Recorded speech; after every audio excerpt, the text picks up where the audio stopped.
Qu'est-ce que la sobriété aérienne ? Merci d'avoir posé la question. La sobriété aérienne est une pratique à échelle personnelle ou collective qui consiste à réduire le trafic aérien. C'est une décision qu'a prise récemment l'aéroport d'Amsterdam Schiphol, le 3e aéroport d'Europe en termes de fréquentation. Dès l'année 2023, la structure s'apprête à inscrire dans la loi la réduction de 11% de son trafic aérien par rapport à l'avant-pandémie, en supprimant des liaisons aériennes jugées trop polluantes car trop courtes. Par exemple, le vol Amsterdam-Bruxelles dont le trajet est aisément réalisable en train. Faute de prise de conscience individuelle, l'aéroport prend les devants en supprimant ces trajets jugés d'une aberration écologique. On vous parlait d'ailleurs de la honte de voler dans un épisode de Maintenant vous savez consacré au Flixcam. Rappelons qu'à l'échelle européenne, selon la Commission européenne, les transports représentaient en 2018 1/5 des émissions de gaz à effet de serre.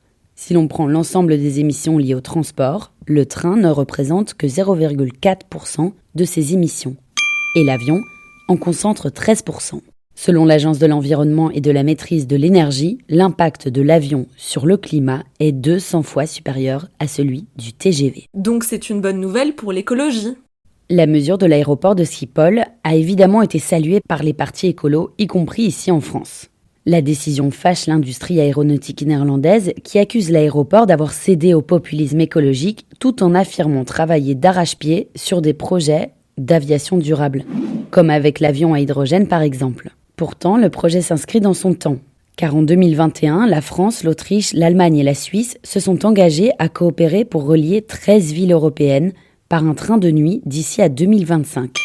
Un projet qui semble tenir la route car de plus en plus de voyageurs sont prêts à payer pour voyager plus proprement. Comme qui par exemple ? Les jeunes par exemple. Selon un article paru dans Le Monde en mai 2022, la génération Z, née entre 1998 et 2010, se réclame de la sobriété aérienne. D'après un rapport de la Business School de Montpellier, les jeunes Français âgés de 15 à 24 ans sont prêts à payer 14% plus cher pour voyager dans des avions moins polluants. Il s'agit évidemment de ceux qui ont les moyens de voyager et les moyens de payer plus cher.